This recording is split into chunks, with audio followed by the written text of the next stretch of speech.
I'm so excited for this chat. Me so too. This was inspired by the fact that things are just changing very fast in the marketing world, as we know. Understatement.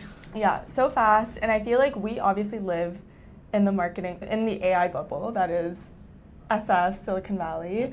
I think anybody that's obviously stepped into SF has seen like the billboards everywhere. I think AI is just like everything. And for some reason, in the past 2 months, the shift in that has felt a lot like faster in general. And I want to sit down with you, obviously, as a CRO of Tofu, and just chat through. You've been in this space for more than a decade, whether it was being early product marketer at Slack to then also investing in AI startups at Signal Fire and then starting Tofu. What has changed? Can you talk us through just the evolution of marketing and how we got to where we are today? Yeah, and I think it's accelerating. The changes are accelerating faster right now, which is interesting. So if you go back probably 15 or so years, that's the start of the proliferation of SaaS. I forget who said it, but there's a very famous quotation that is, there's only 2 cycles, bundling and unbundling. And we've gone through this massive last 12-ish years unbundling of SaaS. So we went from these monoliths where you'd buy Oracle, SAP, their entire suite, to now buying point solutions for every single thing. Marketing is a really interesting discipline within a company, and in particular go-to-market, in that if you look at sales, when you hire a sales team, every single person is expected to do the same tasks, the same thing. And you're comparing them truly apples to apples. When you look at marketing, you're hiring specialists to do all of the tiny slices of the job. As you get bigger in companies, you have one person who's the social media manager, one person owning paid digital, one person owning email marketing, one person owning campaigns, or teams owning those things. And that specialization has led to tool fatigue, data silos, but historically, there were certain things that in the marketing playbook just worked. And we're talking about B2B here. If you did what some people call checkbox marketing, it worked. You created content, we put together a white paper every quarter, we do one webinar every month, we write blog posts, we send emails to people, we nurture our audience. That just worked. And I think things are changing a lot now. A lot of the channels that historically were performant are just not. Ad traffic, people aren't going to search engines as much, so organic is going down. Emails are not performing well. That's a combination of people just having inbox fatigue, but also your inbox is filtering out a lot of stuff. The whole kind of AI slop cannons are just creating this thing where if I'm receiving, I probably get invited 10 times a day to be on podcasts now. And it's like the same AI generated emails being like, my person found you on LinkedIn and thought you'd be great on this podcast. I'm ignoring all of them. If I see podcast anywhere, I don't even open it. And so I think a lot of the channels just aren't working. And people are trying to figure out what's next. You start to see any glimmer of a new channel, like LLM optimization. So AEO, GEO, that's a glimmer of a new channel. It's how can we personalize everything across all of our channels? That's a new way of trying to take what we can do now with technology and hopefully increase what every marketing team is tasked with, pipeline. And I think the one shift I'm seeing right now that's also interesting is historically, if you asked a team, how are you measured, how are you comped, it's always on net new logo generation. They want new SQLs, MQLs, opportunities, and closed won deals, but net new. I'm seeing a shift now to have a lot more emphasis on expansion in addition to just new logo. Not every company, but enough companies where it's a pattern, where we're saying we have this existing customer base. It's much easier to sell more to them than to go and find a net new cold company and bring them all the way through the funnel. It's like you have to make them aware of you. You have to get them interested. You have to educate them. You have to actually push them all the way through. So I think those are some of the changes I'm seeing right now. Yeah, I'm hearing from obviously like more individual checkbox like marketing to now being like, okay, these checkboxes and these channels are not working the same way they used to, and things being a lot more like outcome driven in general. I feel like a lot of like even marketing leaders that we talk to and I've been chatting with lately is like the whole shift from also like MQL to SQL and more revenue driven in that. When it comes to, when we talk about the AI space for marketers in general, obviously it's changed a lot in the last few years, but I think speaking for myself and speaking for what I'm seeing on the LinkedIn feed these days, don't pay attention to that too much. I know, I think I need to delete LinkedIn for a week or something, but I feel like especially since January, the pace of change has felt a lot faster. Yeah. I don't know if it's like Opus 4.6 or like Claude Cowork being launched or all these different things. I guess has there been a step change in AI that's happened? And why are we feeling this really, I feel like, quick shift now between AI using for chat to like truly like building out agentic workflows? There's definitely been a shift. I think, like you said before, we're in like this tiny little bubble, and LinkedIn is just driving me nuts with people. I'm like, show, don't tell. If you're saying you're running 17 agents that are acting like your coworkers, show me, because I just don't believe it for most people. Knowing it's still very early. I'm spending 2 to 3 hours every night building the stuff for myself, and it's banging my head against a wall to get it to be useful, but it's there, it's useful. One thing too to add to the previous question that kind of feeds into this is one of the shifts that I've seen over marketing in the last decade is, to your point, being much more revenue driven, but much more analytical. Marketing is the owner of a tremendous amount of data. We are capturing data from everywhere. That's the whole trend towards signals. Some of that's good, some of it's data overwhelm of, I don't even know, this data isn't clean. I don't know how to enrich it. I don't know what to use it for. You know, it's great at taking a lot of data, synthesizing it and using it, AI. So I think that's where people are now pointing the engine not to write me an email or write me a blog post and create content or act as a thought partner, that chat thought partner. It's, I have a lot of information, have access to it, and help me do things with it. One thing that I'm also seeing that's a very interesting shift, but it lines up with nothing working anymore, is everyone wants to be told what to do right now. Everyone is just yearning for somebody to guide them and say, here are the 4 things you should do, and they will work, or hopefully it will work. And what I'm finding personally is creativity is the limiting factor. And it's knowing what are the things we should be doing. I truly can probably come up with 25 different things to go and play with, but what's actually going to move the needle? Where are the gaps? So my mental model is like, what are the things that I want the team to be doing that they're not currently doing? Can I just automate that? Can I create an agent that's going and helping them? Because clearly it's onerous, it's manual, whatever. And that's where I'm starting. But I do think that's a leap even to get there. And then on top of that, it's not as easy as write a prompt and it just works.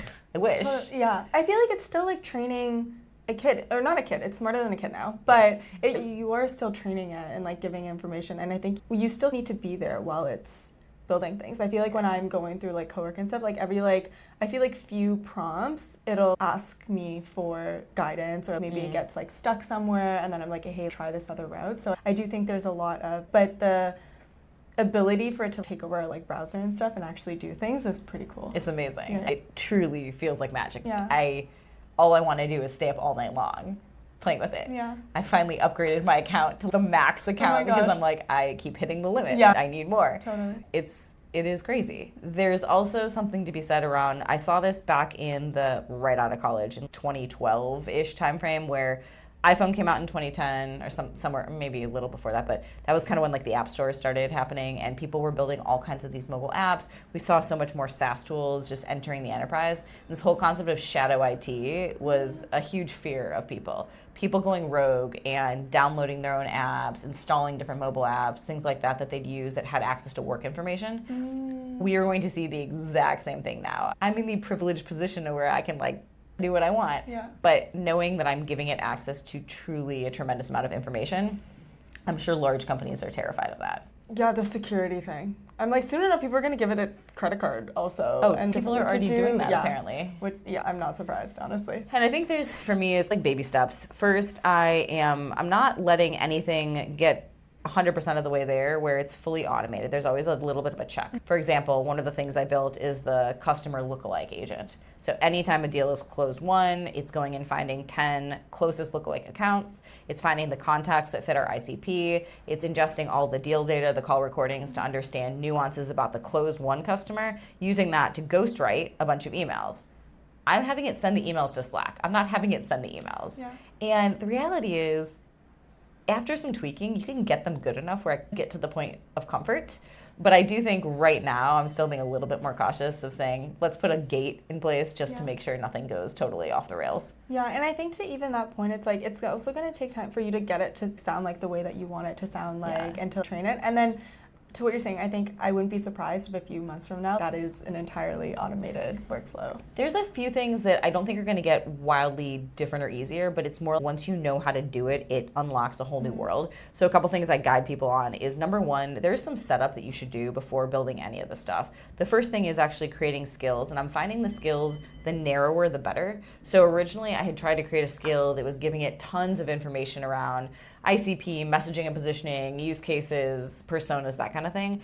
And I found that if I broke them out into very small, discrete skills, so here's one just for ICP, here's one just for messaging, here's one for our brand and style guide, here's one for our deck, here's one for how I write outbound emails. So I literally gave it 3 samples of my emails in my voice. And those have been really helpful. The other thing is, if you are going to call tools and you know that when I think through this workflow, here are the places it's going to need to touch, making sure you do one of 2 things. There's either connectors that you need to install, so make sure you have those installed, or sometimes you need, even with the connector, often you need an API key or a bot token or something like that. You'll waste so many credits just letting it try to fight and be like, wait, this isn't working, this isn't working. But if you have those and you gave it to it at the beginning, you're gonna just save yourself a lot of headache. That's actually, so every time it like runs the thing, then it's taking a credit. Correct. Okay. The credit system is a bit of a black box. You can see it starting to do some explainability in line, but it is credit based. It's based off of broad token usage. It's unclear exactly what a credit is, but that is how it's capping. Super helpful. For marketers that are maybe like, I'm hearing about co-work, I like know that I need to set it, but are intimidated, does someone need to be technical to set any of this up? No, not at all. And I think the areas where it's not technical at all but might scare people off is, I need an API token or API key. What is that? It is so easy to find this. It is a copy-pastable thing. It is not something where you have to go and write code, generate anything. Nearly every one of your tools is going to have a section. You might not know where that section is. Ask it. Tell it, where can I find the API key for this thing? It will literally go, click here, then go to this, then go to this. Totally. And you copy and paste it in. Yeah, this is like not hard. I think my favorite pastime is using AI to teach me how to use AI. Oh yeah. All the time I'm like, how do I do this? Tell me how you would do, break it down for me. What would you do exactly? Blah, blah, blah. Or stupid questions where I was playing with something and I forget exactly what happened, but somehow it had stored files in some folder and it was like, oh, please just move it to somewhere else or give me the file path. I was like, explain to me how to get the file path. And I was like, oh, I can just do that for you.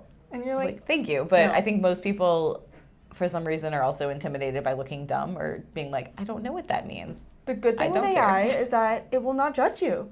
For now. You can, like, for now. We'll see. But I still say please. Me too. And thank you. I tell everyone, I'm like, if robots AI ever go rogue, I think mine will come and protect me. Me too. I've been very nice. I've been very nice. Yeah. Sometimes I'm curt because I'm just trying to get it across, but I do say a lot of please and thank you. Obviously, we're seeing that there's a lot of productivity and speed that can be elevated with AI. And I think we've heard this a lot with CMOs and like marketing leaders where there's typically pressure from like the board or like CEO. What would you say to, if let's say your CEO came to you and was like, let's 10x marketing productivity or output in the next year and use AI to do it, how would you respond? The reality is this is happening. I am talking to CMOs on a weekly basis where either their CEO or the board is saying, maybe not 10x, but your goal is substantially higher. 300% increase in net new MQLs or SQLs or opportunities in this time frame. And I think that is going to be the reality. I think there's also a difference between effectiveness and productivity. You can do a lot of work and not move the needle at all. You can do a little work and move the needle a lot. I think figuring out, this kind of comes back to, tell me what to do. Where are my lowest hanging fruit opportunities? Where can I move the needle the most? And people are struggling to figure out what that is. And I think that's where an executive has to come in and have that human layer of strategy and intuition and just institutional knowledge to be able to identify areas of opportunity. One thing that I think is also interesting, so one of our customers, their mandate is automate as much as they can from 0 to SQL. So it's 0 to booked meeting. They're, okay, what do we do? And so my immediate reaction is, let's break down every single way that somebody can go from the path of zero to SQL. What channels are you using? What signals are we tracking? What other data sources can we look at? And you can start to slice and dice this audience into 15 to 20 different segments. And people come back different paths. We looked at everything from when somebody starts at 0 to MQL for them is 50 points. So they have a segment of people that are 35 to 50 points. So clearly have shown a lot of intent. Great, we're treating them very differently than somebody who just came to the website for the first time and has done nothing else. Somebody that came to an event that showed no other interest, again, treated very differently. So I think there's just a lot of ways to slice and dice the audience, and there's a lot of data at people's disposal that's just not being leveraged. One thing I always guide people is do not let perfect be the enemy of done, and that means so many things, but in this case, I'm gonna make it mean your data is not gonna be perfect. It is going to be messy. It is gonna have holes, it's going to have duplicates.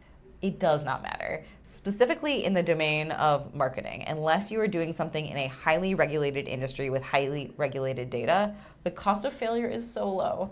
Oops, so the name was wrong, or oops, they're not at that company anymore. It really doesn't matter. It's more of a scale thing. If your goal is to 3x pipeline, part of that is going to be taking a lot of shots on goal. And that is going to be rapidly iterating, rapidly launching different things. And I think it starts with identifying who is our audience, where are they coming in? Where are we going out? How are they giving us different data sets that we can then leverage?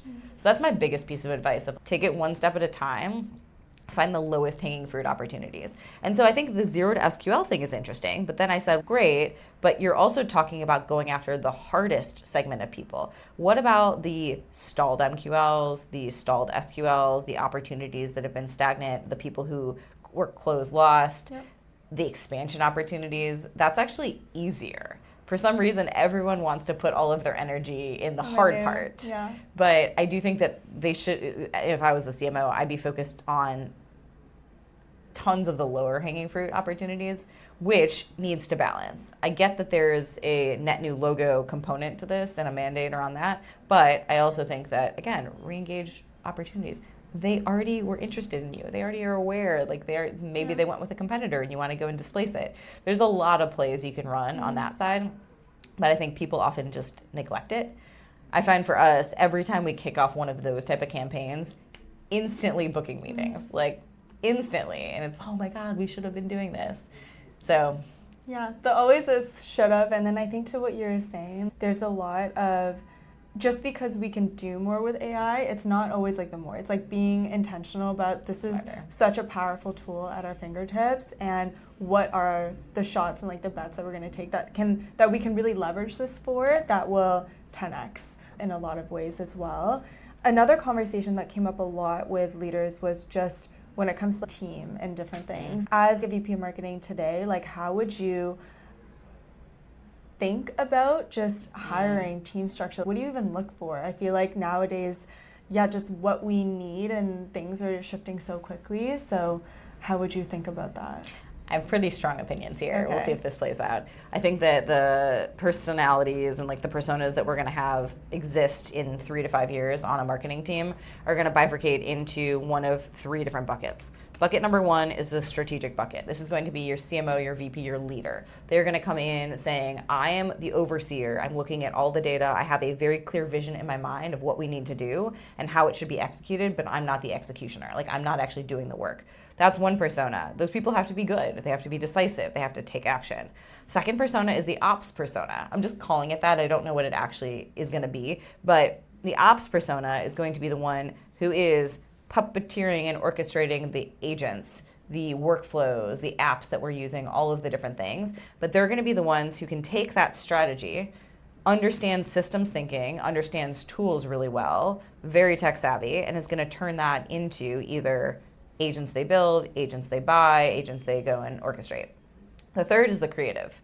There still needs to be a play for people who are going to focus on how do we make people feel? How do we stand out? How do we differentiate? How do we do all the things that only humans can do creatively? So I think those are the 3 personas that stay. Everything else, I think, is at risk in a lot of different ways. Now, that doesn't mean if you are somebody who's in one of the other buckets that you can't adapt your skill set to me. Like, a great example, I have a background in product marketing. For what it's worth, I think I can probably take what most of the job is and distill it down to 7 to 10 prompts. And that means the job has to shift. The job isn't going and doing a bunch of user research and recording calls and listening back to understand what are the language that the customer's using, what are their biggest pain points and objections. It's, okay, what do I automate now and how can I get really good at these tools so that I have this constant wave of things that are doing work on my behalf. Same thing, one of our customers, the content marketer, this is almost 2 years ago, so she was very forward thinking. She recognized, she said, I see that my job is no longer a writer. Even though I love writing, I need to be a content strategist. And I have to figure out how to elevate myself to be a content strategist. For what it's worth, they lost a demand gen person. She literally stepped in and started doing some demand gen and ops stuff. So to me, those are the type of people that will thrive. They're the people who understand how to elevate their current role, but also when they see an opportunity to learn some of the new valuable skill sets, they jump in there too.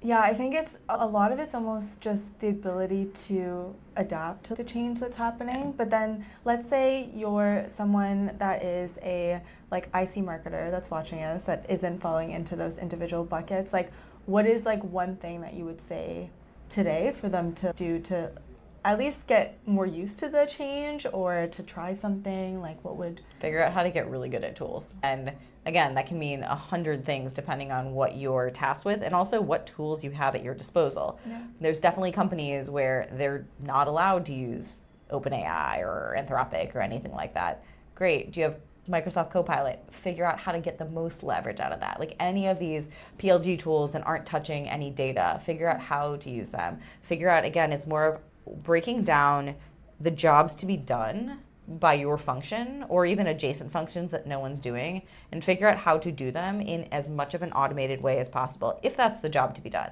If the job to be done is something much more creative, then again, stretch that muscle and try to figure out how do I lean into my creativity. Totally. And I think it honestly gives the opportunity for people that maybe, let's say, obviously it's a lot of tooling and can feel more like ops heavy, but I think it gives the opportunity to people who aren't as like ops leaning, honestly, like myself, to learn it quicker. Like I feel like right now, even with navigating HubSpot, like I take screenshots and I send it to Claude all the time. Perfect. And I'm like, what happens here? And I think like you have this like superpower at your fingertips, and I think just starting to have it help you do your work and teach you different things, and I think that can like just accelerate really quickly. And I think what you just described is also a perfect example of just having bias to action and ability to learn.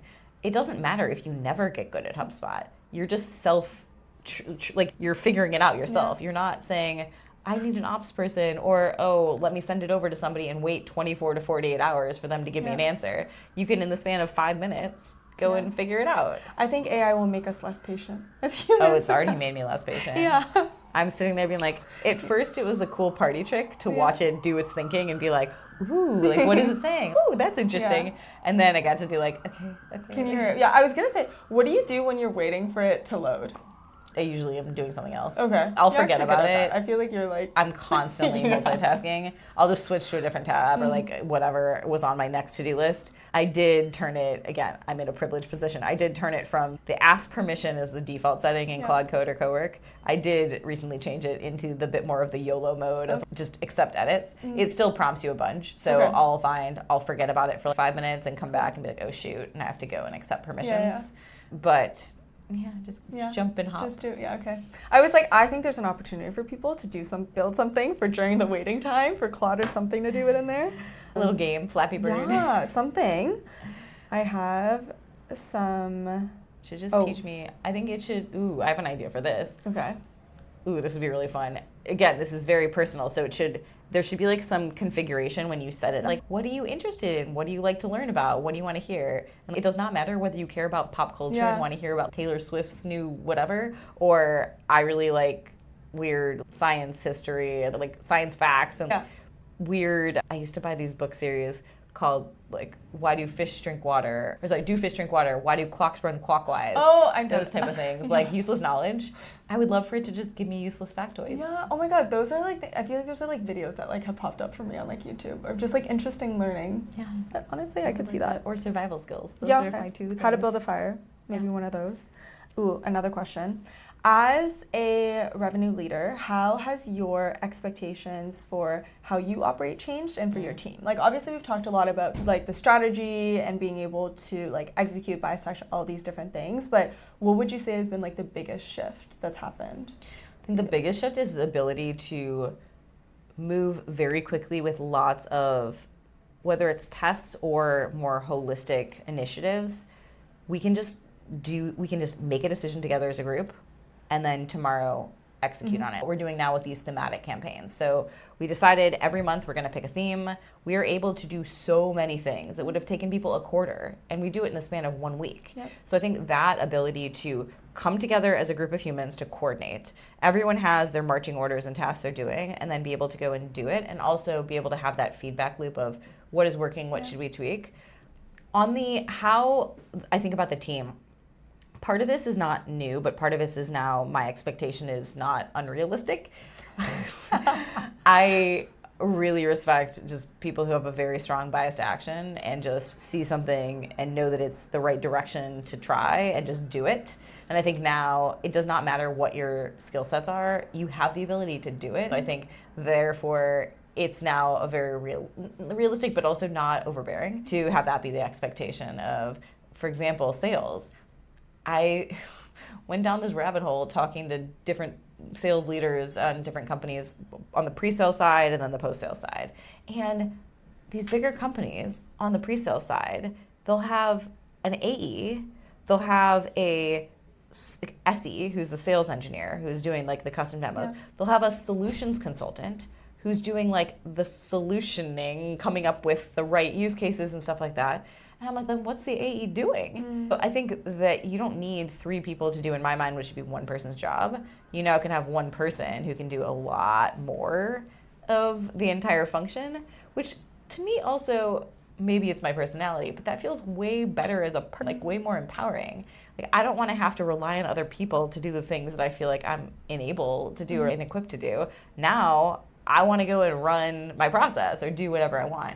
So I think part of it should be very empowering for people. I think the other thing too, that I still haven't quite figured out, but I'm just seeing if I extrapolate 3 months out, right now to our very early conversation around things have accelerated in the last couple of weeks. There's definitely been a shift in the last 2 months. So beginning of 2026, I think there's been a couple big step changes in the last couple years with AI. ChatGPT was one of the big ones. I think GPT-5, was it 4 or 5? One of them was like a huge step change in terms of actual quality. Some of the image, like Nano Banana, big step change in terms of image. This whole ability to build these agents for non-technical people in either Codex now or Claude Code or Cowork or Anti-Gravity or whatever, it's coming back to the shadow IT thing of who should be building these? Should it be everyone builds their own? Then do we have a bunch of things that are overlapping? How do we not cross wires or step on toes? Yeah. So I think there's a bit of this coordination of how do the humans and the agents interact with each other? Who is responsible for building the agents? Who's responsible for the fact-finding of what we should be building? I don't have a clear picture, but I see that's the next step in this whole thing that we need to figure out. I also think like a big shift that I'm starting to see happen is like now it's also the concept of agents will be working with agents. Yeah. And it was interesting because even when we were working on our automating our like content blog post system, the initial thought for us doing that was also for us to also be able to surface more in like LLMs.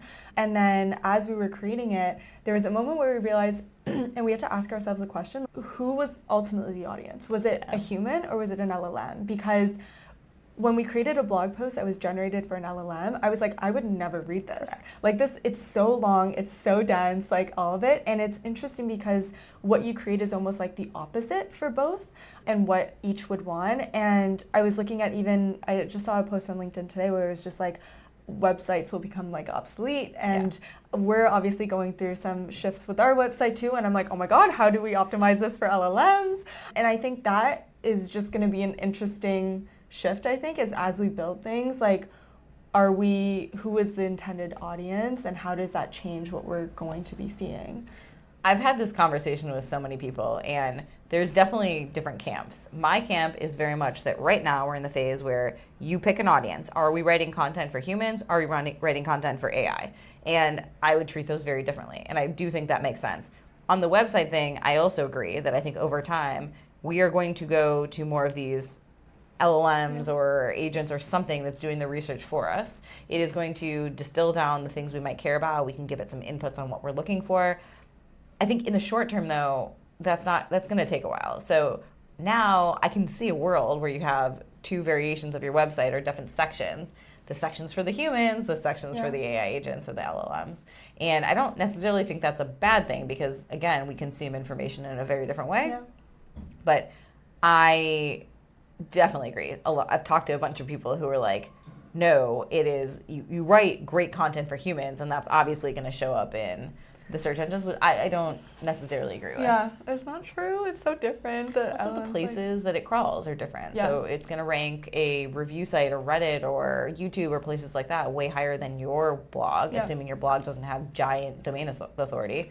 Similarly, it's like a single blog post might be very effective for search because a user is going to type in a very specific query. Yeah. But you could type in that exact same query into an LLM, and that's not how it's going to pull your blog. Yeah. It'll summarize it itself for you anyway. So, exactly. And not add a link. See. Yeah, literally. I guess we'll see what happens with that. I have a last few fire round questions for us.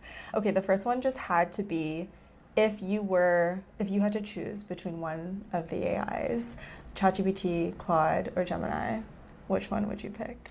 I know I'm leaving a few out. Sorry. What's funny is if I look at my actual behavior, all of the work that I do that is not pure chat, like silly chat. Yeah. And by silly, I mean anything from look this up for me, like what I used to do in Google, or my husband and I are like disagreeing on something. Let's see who's right. I use Claude Code. So Claude Code is definitely my preference for building any of the agents, any of the workflows, any of the little web apps that I'm building, that kind of thing. And I've tested Code, Cowork, Antigravity, and Codex. Yeah. That one's my preferred. Okay. I still default to ChatGPT though.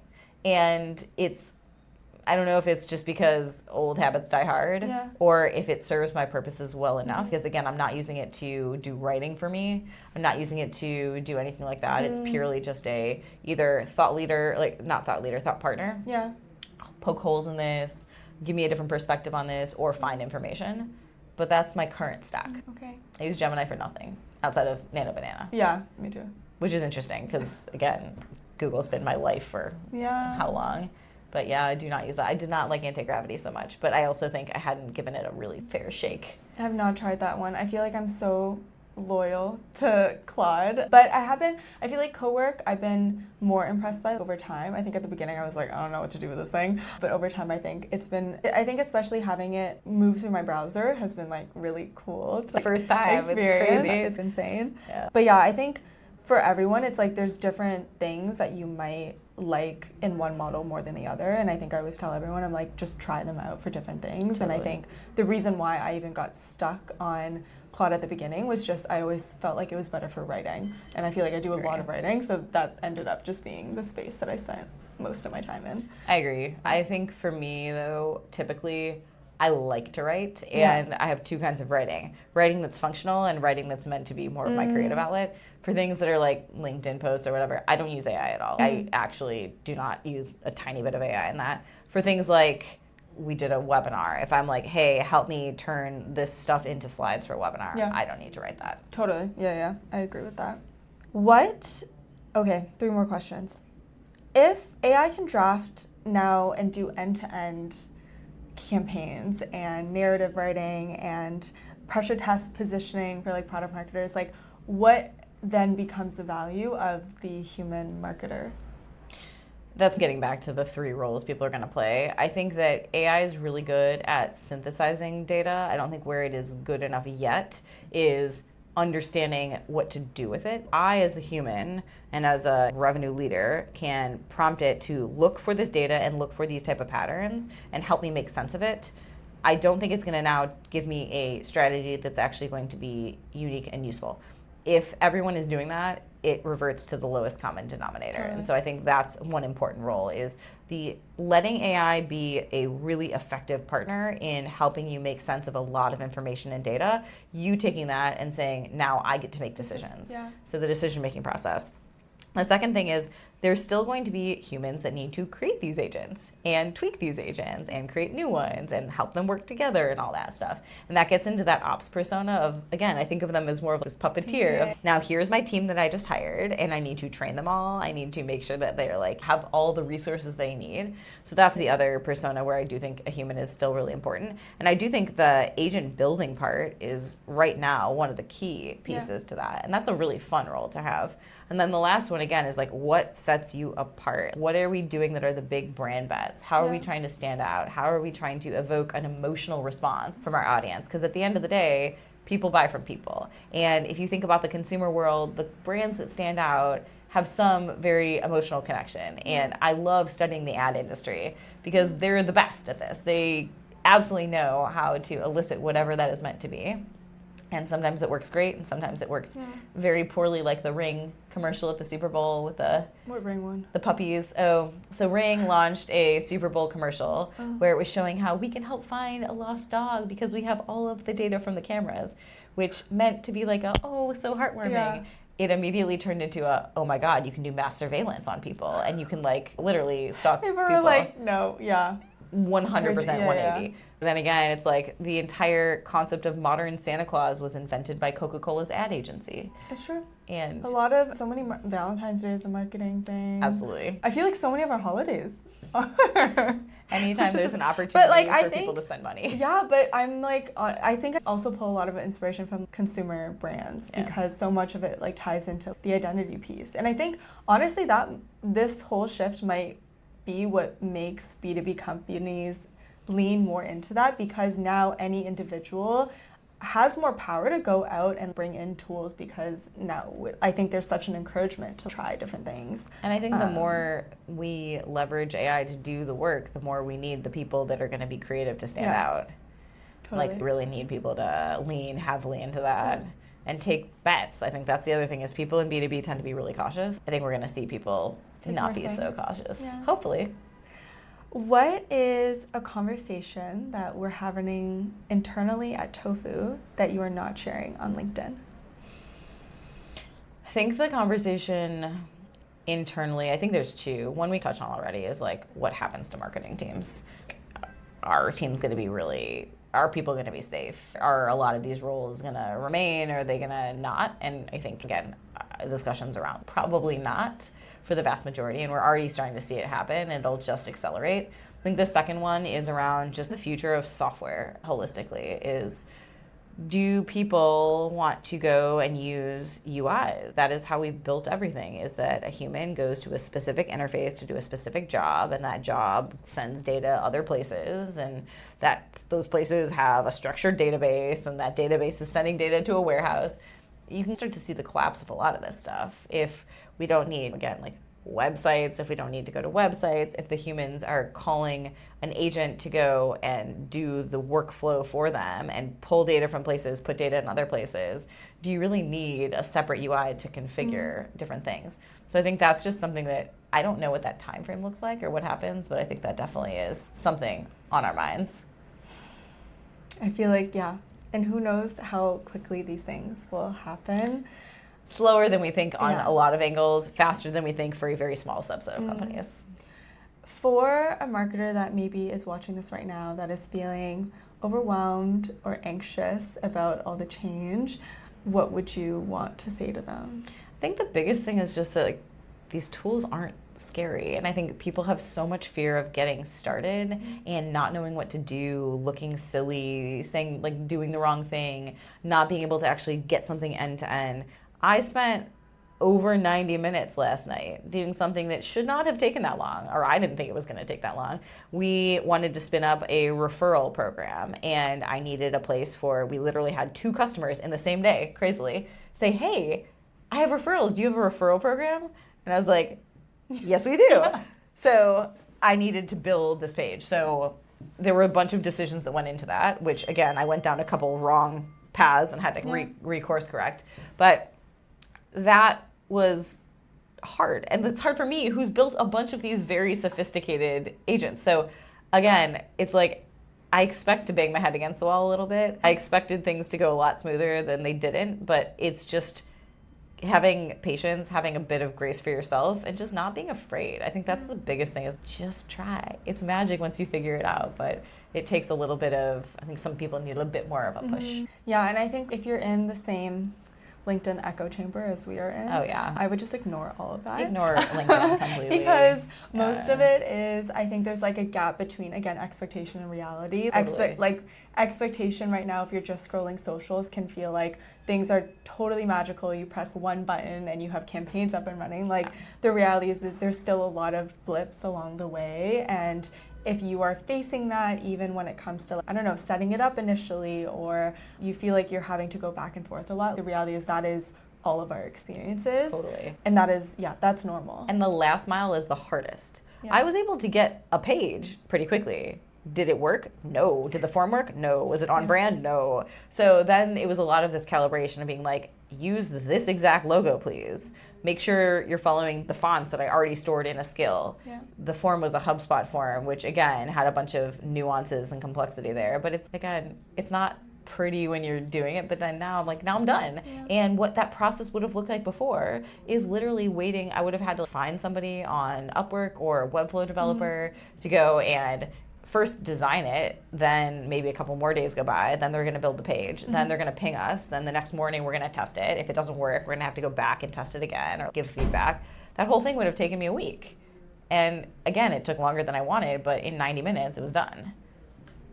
So just try things. Just try things. Don't be scared. We're all in this together. And anything that you think of, like, I literally, one of my little play things I did at the beginning was a mini like letter learning and reading app for my 4-year-old. Yeah. So it's a good place to start, is don't even focus necessarily on your work stuff. Think of something in your personal life. Like, even if you wanted to do something where it's, I want to, again, anything like. Oh, I have one. The other day, I was looking to book a tennis court, and in SF, there's like a bunch of like tennis court. There's like a website where there's a bunch of links, and you have to go through and find the right time. And so I gave it to cowork, and I was like, find me the tennis court that is closest to this address at this time that is available, and book the court for me. It found the court and the time and got me the link. I then had to go in, put in my credit card information, and then book it. But I was like, that saved me a lot of time. I would have had to do that by myself. Totally. So there you go. Yeah, great. I was like, yay. Totally. Little things like that. Just remove friction from your life. Anytime you feel there's like a friction point, just remove it. And if you're a marketer watching this, Elaine's been sharing a ton on her LinkedIn as well, on the little agents that she's building as well. And she does a great end-to-end walkthrough as well to help make it a little less intimidating. So if you're looking for ideas or inspo to tinker, would go check. And I promise you, it will not be beautiful and polished. I will show you all the learnings I have along the way, because I guarantee you, I've learned so many things that I would have done differently. Just knowing that at the beginning would have helped a lot. So hopefully it's useful. Yeah, thank you for sharing, and So thank you for doing this. So fun. This is so fun. I'm so down. Yay! Go us. Go future of marketing. Yeah. I'm curious what this conversation will look like. We should do this every 3 months. Oh, in 3 months, because things are changing. Yeah, we should. Okay. Tune back in 3 months from now, and we'll see where we were wrong. Ooh, we should make some predictions for what's going to happen in 3 months, because I feel like I can predict what's going to happen eventually. I just have no idea of timeline. I don't think that much is going to change in 3 months. I think we internally will have built a bunch of things that are actually fully running end to end, that we don't have any human in the loop. My prediction is we have at least 3 to 5 fully functioning agents for different workflows in the next couple months. I think we will have more like agents that are sending us things directly through Slack that we'll be coordinating with. That's true too. And I do agree. I think even like step from like last year to this year, like obviously events is a huge motion for us, but I think we're already looking to see like how, like the goal is really how do we get most of this as automated as possible. And I think in the next 3 months we have a ton of events coming up, so I think that we'll learn a lot from. And I think honestly, I think we'll probably get maybe even close to 50% of the way there. Ooh, question for you. Okay.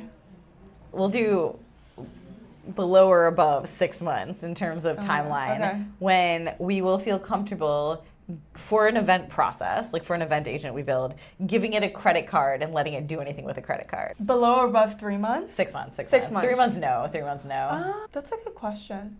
Actually, I could see, so basically a tedious part of like events is like you coordinate with you coordinate with the venue company. You typically have to go to the website, submit a form, they get back to you through email, and then eventually if everything looks okay, you fill out the contract there.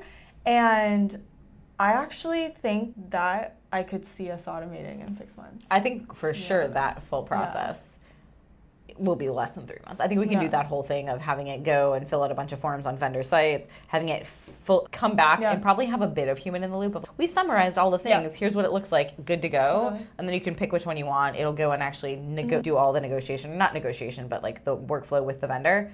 I'm going to guess right around 6 months is when we feel comfortable enough to be like, and here's a credit card on file. Please use it at your discretion. Stay tuned. Maybe 6 months from now, Elaine's going to be like, what the heck was this like $20,000 spent? Exactly. Yeah. Can we be like, sorry, it was the agent, not me.